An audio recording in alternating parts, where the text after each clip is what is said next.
Welcome to our channel. Today we how to uninstall ZeroTier client from VPS, quick tutorial step by step clearly. To begin uninstalling the ZeroTier client from your VPS, first, connect to your virtual private server using SSH. Enter your VPS's IP address and your login credentials to gain access. Once logged in, check if ZeroTier is running by typing the command sudo system status ZeroTier1.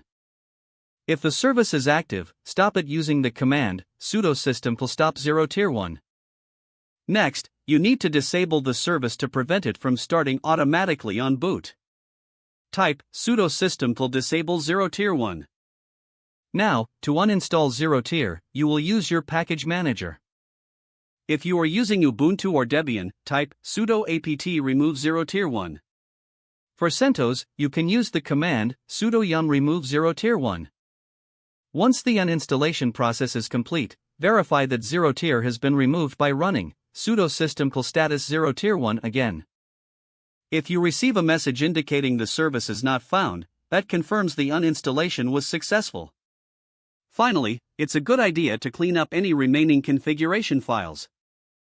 For Ubuntu or Debian, run sudo apt auto remove. If you are on CentOS, just ensure no residual files are remaining. With these steps complete, you have successfully uninstalled the ZeroTier client from your VPS. If the page does not load, refresh the browser or try again in a private or incognito window. Make sure you are using the correct email address, then retype it carefully to avoid small typos. If your password is not accepted, use the reset option and create a new strong password you can remember. Check your spam folder for verification or security emails, then complete any requested confirmation steps. Enable two-factor authentication if available to improve account security and reduce unauthorized access risk. After signing in, review your profile details so your contact information and settings are accurate and current.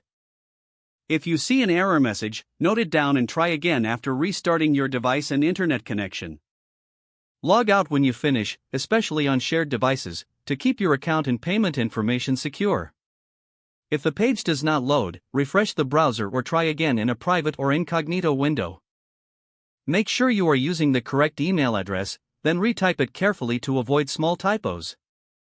If your password is not accepted, use the reset option and create a new strong password you can remember.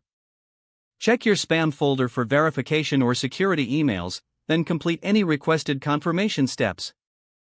Enable two-factor authentication if available to improve account security and reduce unauthorized access risk. Don't forget to like this video and subscribe to our channel for more step-by-step tech guides.